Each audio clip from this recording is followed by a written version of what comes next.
बहुत समय पहले की बात है। एक बहुत ही बड़ा व्यापारी जो रोजाना मंदिर में पूजा करने आता था और एक भिखारी को रोजाना देखता, वह भिखारी रोजाना उस व्यापारी से भीख मांगता, परंतु वह व्यापारी कभी उसे भीख नहीं देता।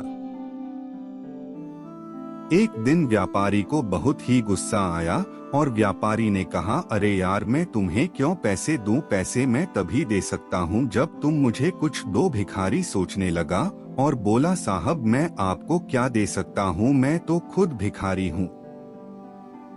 मैं तो आप ही के पैसे से अपने 2 वक्त की रोटी खाता हूँ। तभी व्यापारी बोला, तुम जब यह सोचते हो कि तुम एक भिखारी हो, तुम कुछ नहीं दे सकते, तो मैं तुम्हें भीख नहीं दे सकता। और यह कहकर व्यापारी वहाँ से चला गया।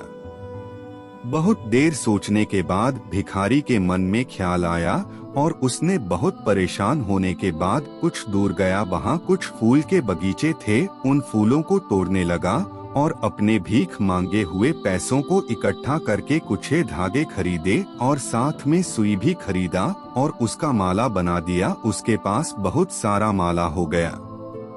उन माला को मंदिर के बाहर खड़ा होकर बेचने लगा।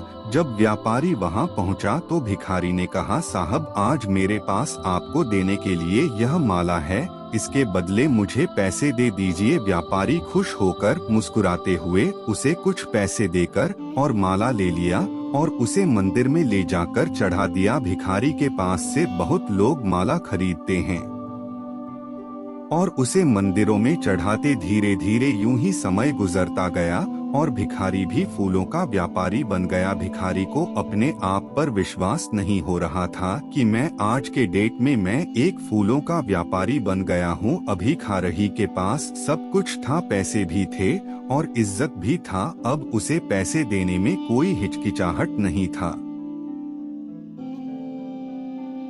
क्योंकि उसे भी लोगों को देने के लिए कुछ चाहत थी। वही व्यापारी बहुत दिन बाद जब उस मंदिर में पूजा करने आया तो वहाँ वह भिखारी नहीं मिला उसे। फिर बगल के फूल की दुकान पर उस व्यापारी ने पूछा कि यहाँ एक भिखारी बैठा रहता था जो लोगों को फूलों की माला देता था। तभी वह भिखारी अंदर बैठा रहता है और बाहर निकलता है,